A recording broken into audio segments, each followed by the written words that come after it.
最近食安风波不断，即马伫咧新竹竹北某一间咧卖咖喱的店，爆出有8个人客食了歹腹肚的事件。目前，这间店是先停业到后礼拜3加强消毒。当地卫生局嘛有去店里稽查采检，有发现到部分缺失。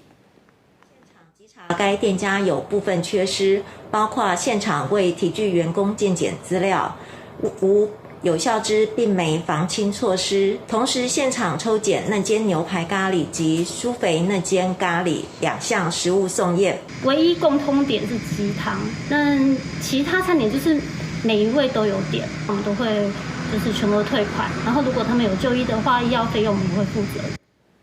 业者表示，这几个食了歹腹肚的人客，拢有食到鸡汤。目前，因来专业来退钱，买负担就医的费用。